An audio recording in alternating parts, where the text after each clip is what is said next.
प्रश्नावली 8 ऊंचाई और दूरी से संबंधित हमारी प्रश्नावली की हम चर्चा करेंगे। ये भी त्रिकोणमिति की प्रश्नावली है मेरे प्रिय साथियों, मेरे विद्यार्थियों।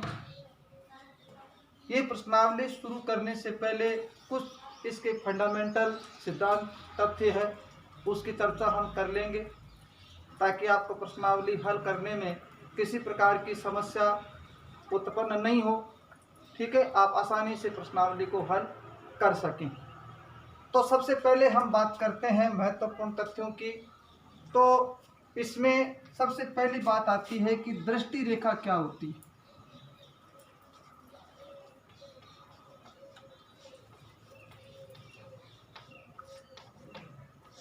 दृष्टि रेखा किसे कहते हैं? ठीक है, line of site, line of site बोलते हैं इसे। दृष्टि रेखा क्या होती है? कोई प्रेक्षक होता है, प्रेक्षक का अर्थ है देखने वाला।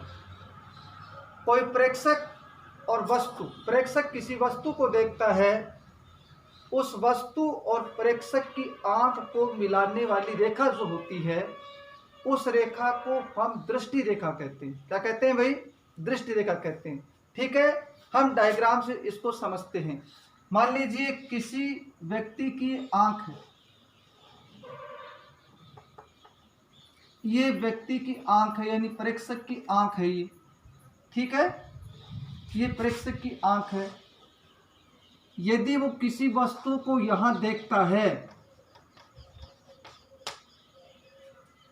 तो प्रेक्षक की आंख और वस्तु, इन दोनों को मिलाने वाली जो रेखा होती है, उस रेखा को दृष्टि रेखा कहा जाता है। ये आधार कहलाता है, बेस लाइन कहलाती है। इस बेस लाइन से प्रेक्षक की आंख किसी वस्तु को ऊपर या नीचे देख सकती है। तो जब किसी वस्तु को ऊपर या नीचे देखते हैं तो अलग अलग प्रकार के कोण बनते हैं, उसकी हम चर्चा भी करेंगे। सबसे पहले दृष्टि रेखा की बात आपके समझ में आ गई होगी प्रिय साथियों, विद्यार्थियों। प्रेक्षक की आंख और वस्तु को मिलाने वाली रेखा दृष्टि रेखा कहलाती है। दूसरी बात, बात नंबर 2, बात नंबर 2 हम बात करेंगे उन्नयन कोण की। उन्नयन कोण, उन्नयन कोण का एक नाम और है उनतास कोण।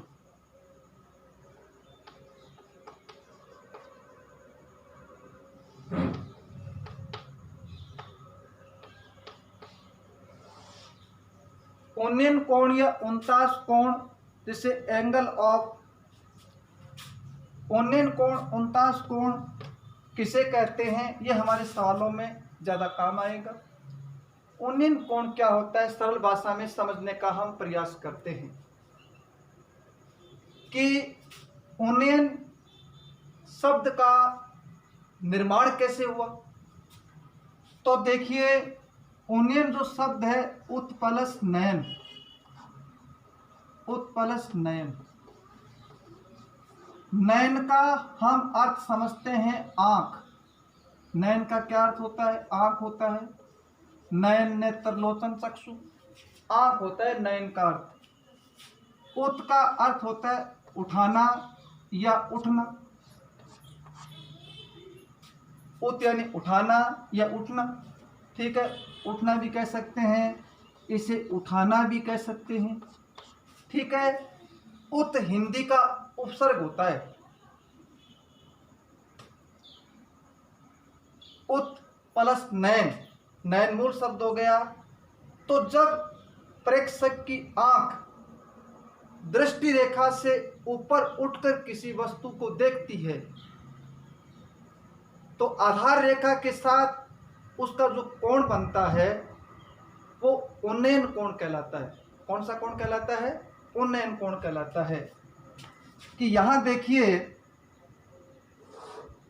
ये बेस लाइन है, आधार रेखा है। इस आधार रेखा पर ये प्रेक्षक की आंख है।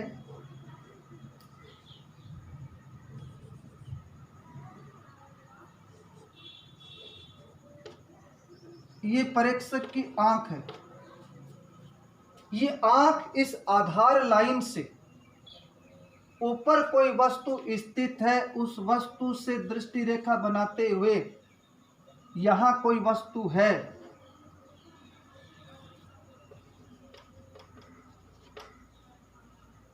तो ये प्रेक्षक इस आधार लाइन के साथ, प्रेक्षक की आंख आधार लाइन के साथ जितने डिग्री का कोण बनाती है वो उन्नयन कोण कहलाता है।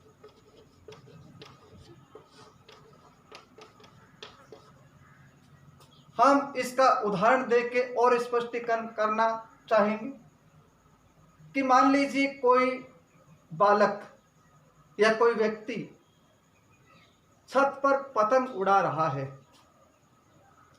और पतंग आसमान में उड़ रही है, तो उसकी सीधी डोर दृष्टि रेखा का काम करेगी और उसकी दृष्टि रेखा, उसकी प्रेक्षक की आंख और डोर और पतंग दृष्टि रेखा काम करेगी। छत पर है तो वो बेस्ट लाइन का काम करेगी। तो जब विद्यार्थी या व्यक्ति या छात्र या व्यक्ति या कोई भी उस पतंग को ऊपर की तरफ देखेगा या कोई धरती पर खड़ा व्यक्ति पतंग की तरफ देखने का प्रयास करेगा, तो उसकी आंख उसके साथ जो कोण का निर्माण करती है उसे हम उन्नयन कोण कहते हैं, 49 कोण कहते हैं। नंबर 3 बात, अवनमन कोण।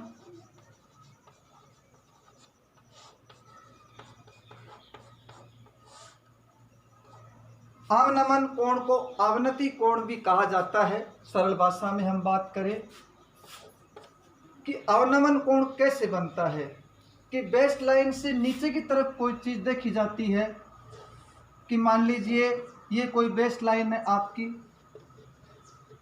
यानी आधार रेखा है। इस बेस लाइन से प्रेक्षक की आंख यहां है,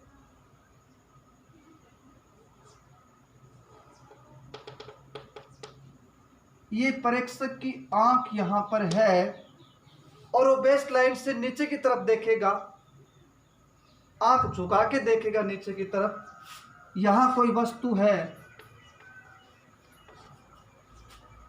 तो यहां जो कोण का निर्माण होगा वो कोण आपका कहलाएगा अवनमन कोण।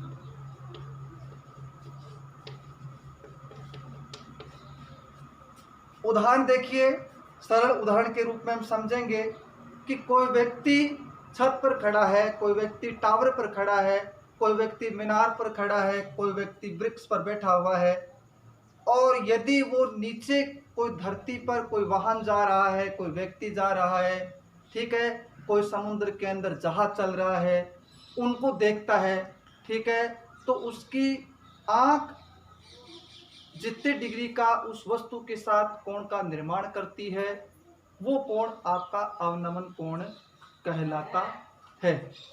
ठीक है, आगे देखिए, थोड़ी और चर्चा इस पर करते हैं। हमने जब त्रिकोणमिति स्टार्ट की तो मैंने पहले ही आपको बताया था कि त्रिकोणमिति पूरी समकोण त्रिभुज पर आधारित,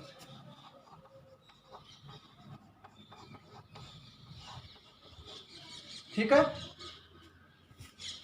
जिसका कोई नाम दे दें ABC। हम जानते हैं कि 90 डिग्री के सामने वाली भुजा कर्ण कहलाती है, ये इसका आधार कहलाता है और ये इसका लंब कहलाता है। हम जब 8वीं प्रश्नावली के अंदर भाषा के सवाल करेंगे, आप उदाहरणों का अवलोकन करेंगे, तब कुछ विशेष बातें इसमें आपको ध्यान रखनी है कि कर्ण जो है वो सीधी दूरी कहलाती है,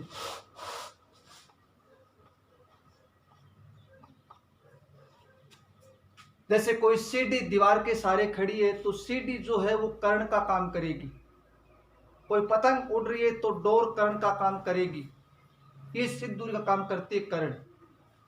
आधार है जिसे हम क्षैतिज दूरी भी कहते हैं, क्या कहते हैं भाई, क्षैतिज दूरी कहते हैं, ठीक है, भूमि कहते हैं,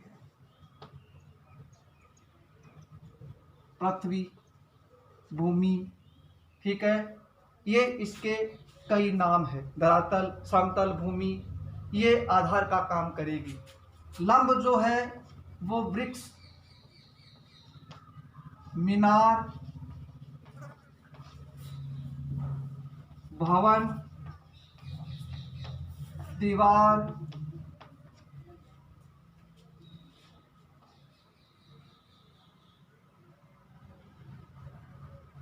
टावर या कोई व्यक्ति खड़ा है आदि।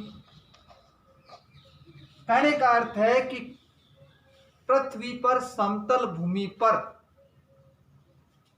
कोई व्यक्ति या कोई वस्तु 90 डिग्री का कोण बनाती हुई लंबवत खड़ी है तो वो लंब का काम करेगी। किसका काम करेगी? वो लंब का काम करेगी। इस बात का आप ध्यान रखेंगे, ठीक है। फिर हम थोड़ी सी बेस की बात कर लेते हैं कि इसमें 3 सूत्र मुख्य रूप से काम आएंगे। एक काम आएगा tan थीटा, जिसे लंब बटा आधार,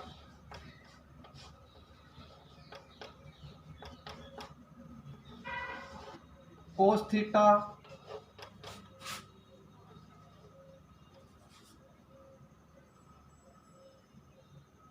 आधार बटे कारण,